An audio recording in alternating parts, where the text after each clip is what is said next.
Assalamualaikum warahmatullahi wabarakatuh. Saudara-saudaraku yang budiman, yang dirahmati Allah, di bulan suci Ramadan ini saya bertemu dengan kakak kelas saya, Pak Haji. Boleh berkenalan Pak Haji Udin. Pak Haji Udin. Beliau petani ya, petani, pengusaha juga di pasar, tapi basicnya yang dipasarkan adalah hasil-hasil pertanian. Jadi posisinya atau predikatnya jadi petani mungkin lah ya gitu. Nah, beliau ingin sedikit menerangkan ya, barangkali menjadi edukasi untuk kita semua mengenai apa ya, kelangkaan pupuk Pak Haji namanya. Sulit prosesnya agak Ya, tidak semudah dulu. Nah gitu. Kadang-kadang harga pupuk dengan hasil daripada pertanian itu terlalu jauh.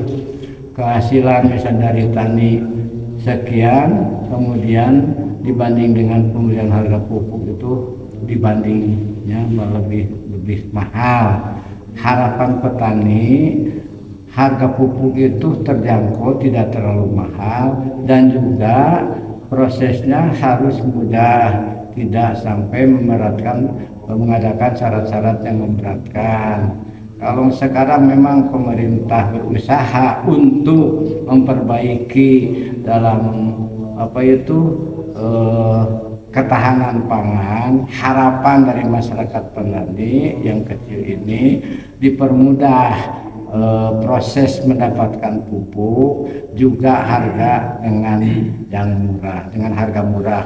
Berikut obat-obatan. Harapan dari petani itu mungkin semua itu, sebab petani kalau dirasakan bukan bandar. Petani itu adalah pelaku petani, mulai dicampur, nanam dan sebagainya.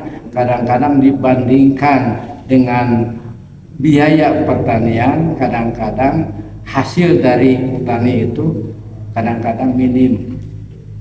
Harapan untuk menjadi untung itu kadang-kadang minim, berhubung pertama harga tenaga kerja sekarang sudah tinggi, kemudian harga pupuk juga obat-obatan tinggi.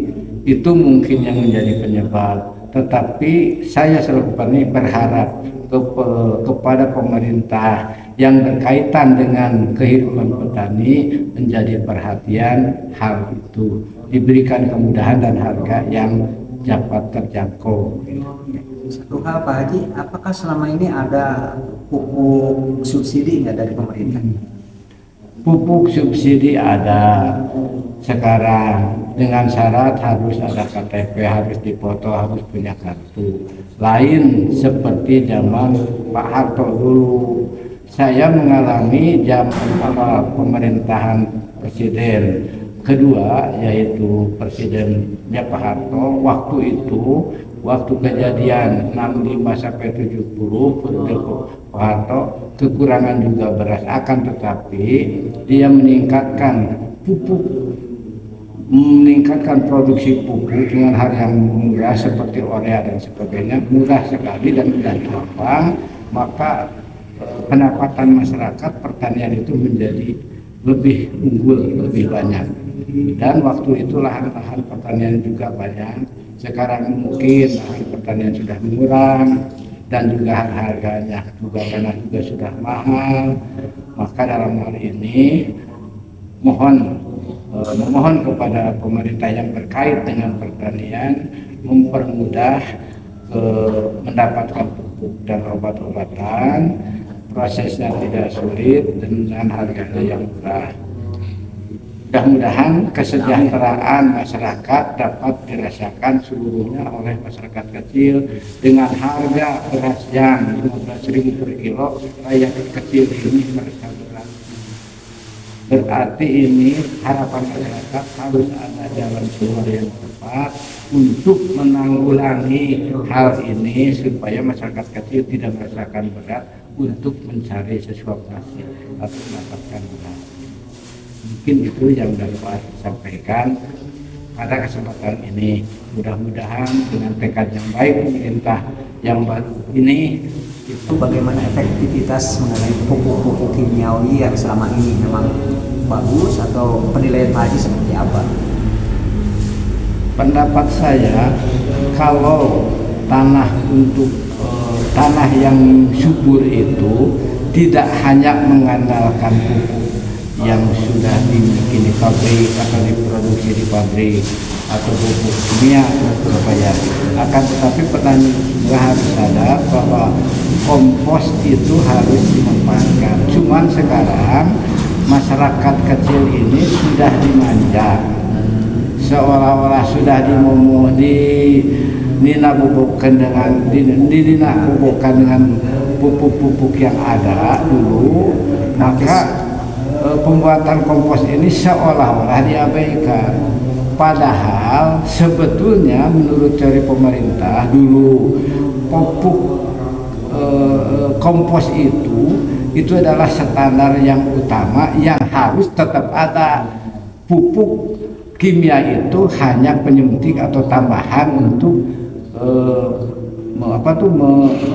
mempercepat pertumbuhan tanaman, sayuran atau padi dan sebagainya, cepat dan juga menambah cepat suburnya. Sebab begini, tanaman selama hanya mengandalkan pupuk rabuk atau kompos, pada waktu itu padi umurnya sampai 4 bulan, 6 bulan. Sesudah ada obat-obatan dan pupuk pabrik atau pupuk kimia, 3,5 bulan sudah bisa dipanen. Itu Pak. Memang plus dan minusnya ada, akan tetapi masyarakat juga harus sadar bahwa tanah itu memerlukan kompos supaya kesuburannya tetap bertahan. Dan mungkin ini saya pengetahuannya pendek atau keterbatasan kepengetahuan, mungkin memanfaatkan atau selalu memanfaatkan pupuk kimia itu mungkin akan ada efek yang negatif kepada kesuburan tanah itu tersebut. Maka masyarakat pun harus sadar bahwa pupuk kompos yang dibuat di rumah seperti sampah-sampah basah atau sisa-sisa makanan atau daun-daunan yang direndam bisa busuk atau dibakar, abunya juga bisa dimanfaatkan untuk pupuk. Jadi petani mengharap pemerintah membentuk seperti dulu zaman Pak Hartono ada kelompok sapir. Sekarang katanya ada kelompok tani namun kelompok tani yang sudah ada juga kurang efektif berhubung penerangan di bagian pertaniannya tidak masuk secara menyeluruh ke petani, ke pelosok-pelosok yang kecil atau pelosok-pelosok daerah yang jauh, belum terjamah. Mudah-mudahan pemerintah yang sekarang itu memperhatikan masyarakatnya supaya betul-betul masyarakat merasakan kesejahteraan, baik petani ataupun pedagang, dan semua masyarakat merasakan kesejahteraan yang sebenarnya yang sudah dianugerahkan Allah SWT, bahwa negara Indonesia adalah negara yang paling subur, negara yang paling kaya dengan tambang-tambangnya, akan tetapi belum dapat dirasakan oleh masyarakat pada umumnya, ke masyarakat kecil, kesejahteraan yang dijanjikan oleh pemerintah atau pemerintah sebelum dari pemerintah dalam kampanye. Mudah-mudahan kampanye yang dijanjikan untuk mensejahterakan masyarakat itu teralami atau bisa dirasakan oleh masyarakat seluruhnya. Nah, itu harapan-harapan dari pelaku tani ya, Bapak Haji di sini. Dan subhanallah ya, begitu dalam penjelasannya. Jadi ada harapan-harapan, ekspektasi kepada pemerintah ya untuk kembali lagi konsen di bidang pertanian atau terhadap para petani yang saat ini memang sedang meradang taruhannya gitu ya. Tadi seperti itu penjelasannya. Kalau saya dapat ambil satu konklusi, natijah atau kesimpulan pada perbincangan ini, mudah-mudahan ada intisari yang menjadi daging untuk semua kita untuk bisa dijadikan sebuah edukasi. Problemnya adalah masyarakat itu masih ketergantungan dengan pupuk. Jadi kemandirian pupuk belum ada, karena satu hal mereka butuh yang instan dengan pupuk kimiawi, tapi dalam pelaksanaannya di lapangan, bagaimana penerapannya terkadang butuh pengetahuan SOP yang tepat. Kalau tidak tepat mungkin juga pupuk kimiawi jadi merusak tanah atau merusak tanaman. Jadi hasilnya pun mungkin jadi gagal panen gitu ya. Nah itu yang kedua ya, jadi dengan pupuk kimiawi memang ada plusnya mempercepat, tapi ketika masyarakat tidak diberikan edukasi mengenai SOP dan bagaimana prosedur kerja atau tata cara penggunaan pupuk kimiawi itu. Yang keduanya faktor tadi saya dengar dari Pak Haji ini tidak ada edukasi langsung kepada kelompok-kelompok tani ya dari pemerintah, yaitu bagaimana cara supaya dalam bidang pertanian ini lebih maju lagi gitu ya, pendidikan petani lebih melek lagi mengenai bagaimana cara menggarap, mengolah tanah dan memanfaatkan atau menerapkan pupuk kimiawi itu. Yang ketiganya tadi adalah pupuk kompos, jadi belum masyarakat ya di para petani ini, jadi mereka itu cenderung masih abai dengan keberadaan pupuk kompos, padahal pupuk kompos itu subhanallah ya, Allah memberikan kelimpahan kepada kita, sisa makanan, limbah dapur dan lain sebagainya, itu menjadi pupuk yang luar biasa ya. Dari air cucian beras itu bisa dimanfaatkan, cangkang telur itu sumber nutrisi yang luar biasa, kemudian juga daun-daun hijau, daun-daun kering, daripada dibakar percuma ya, kalau dibakar dijadikan abu itu jadi sesuatu yang bermanfaat, tapi ini kan bukan lagi jadi sekam tapi hanya untuk membuang daun saja. Tapi kalau daun itu coba kita olah menjadi kompos, kita fermentasi, bagaimana tekniknya itu 1-2 bulan itu sebetulnya bisa setara dengan pupuk kimia itu gitu ya.